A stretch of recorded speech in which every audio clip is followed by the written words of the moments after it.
కూడా ఆలోచన చేయడు. ఎందుకంటే వాళ్ళకు ఓటు హక్కు లేదు కదా అనేది ఫస్టు. కానీ వాళ్ళే రేపొద్దున భవిష్యత్తు అని ఆలోచన చేయగలిగిన వాడు మాత్రమే రాజకీయ నాయకుడు కాదు, లీడర్ అవుతాడు. అలాంటి అడుగులు పడింది వైఎస్ఆర్సీపీ అని నేను గొప్పగా చెప్పగలుగుతా. మొట్టమొదటి అడుగులు ఇంగ్లీష్ మీడియం వైపుల అడుగులు పడ్డాయి.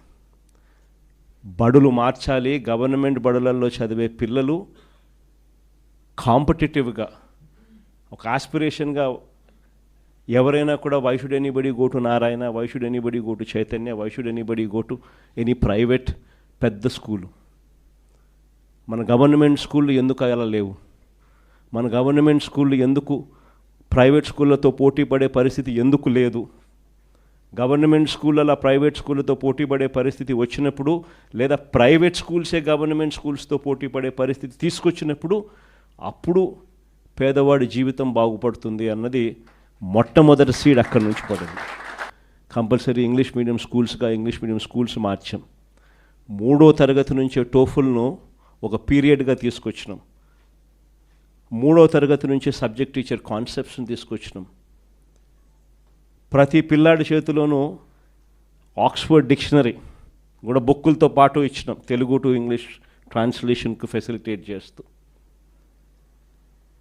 ప్రతి పిల్లాడికి కూడా 8వ తరగతికి వచ్చేసరికి ట్యాబులు చేతిలో పెట్టి ఆ పిల్లాడిని గొప్పగా ప్రైవేట్ స్కూల్స్తో కన్నా ఇంకా బెటర్ ఎడ్యుకేషన్ ఇచ్చే విధంగా అడుగులు వేయించే కార్యక్రమం చేసాం. ఏకంగా ఐబీని తీసుకొచ్చి మన గవర్నమెంట్ స్కూల్లో మన పిల్లలకు పరిచయం చేసినాం.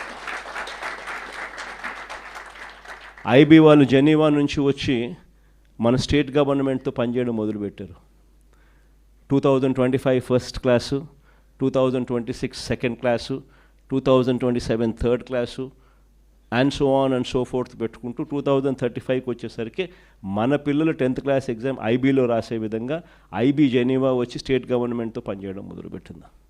ఆ స్థాయి ఎడ్యుకేషన్ కన్నా మన పిల్లలకు కన్నా మనం కన్నా ఇవ్వగలిగితే, మన పోటీ అనేది మన ఆంధ్ర కాదు, మన పోటీ అనేది ప్రపంచం మొత్తము